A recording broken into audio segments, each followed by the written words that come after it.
व्यंग्य रचना का शीर्षक है प्रधानमंत्री की भाषा।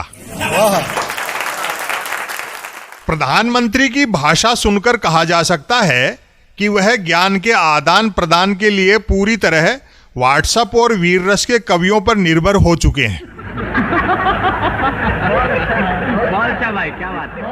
वीर रस के कवियों ने जिस तथ्यहीन और आक्रामक भाषा के बीज राम जन्मभूमि आंदोलन के दौरान बोने शुरू किए थे, आजकल उसी फसल की कटाई चल रही है।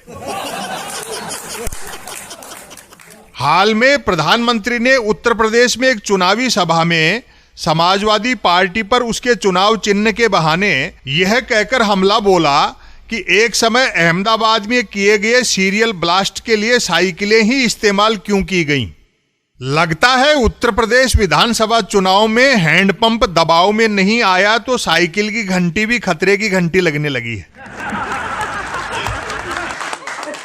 इस सभा में प्रधानमंत्री को सुनने कई भाजपाई भी अपनी साइकिलों पर आए होंगे।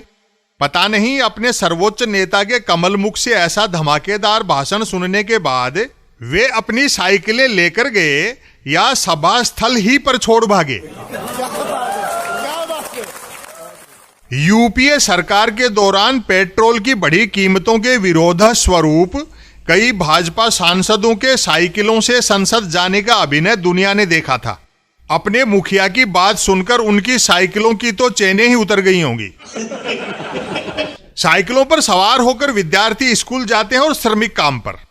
अपने प्रधानमंत्री का वक्तव्य सुनकर विद्यार्थियों को तो लग रहा होगा कि वे काम पर जा रहे हैं और श्रमिकों को लग रहा होगा वे स्कूल जा रहे हैं।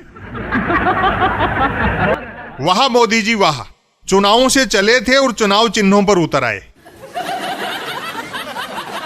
लगता है तृणमूल की 6 पत्तियों के प्रहार से कमल का फूल अभी तक उभरा नहीं है।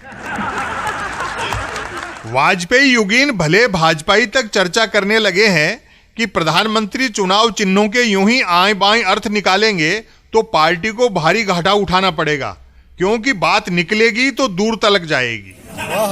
जिस अंगुली पर शाही लगाई जाती है और जो ईवीएम का बटन दबाती है वह तो केवल कांग्रेस के चुनाव चिन्ह ही में होती है। कम तोल रहे थे तो शिरोमणि अकाली दल ने अपना तराजू छीन लिया। शिवसेना के धनुष की टंकार भाजपा के कानों में गूंज ही रही है। ऐसी ही भाषा बोली जाती रही तो 2024 का लोकसभा चुनाव आते आते जेडीयू का तीर भी लालटेन के उजाले में 56 इंची सीने की तरफ पलटेगा।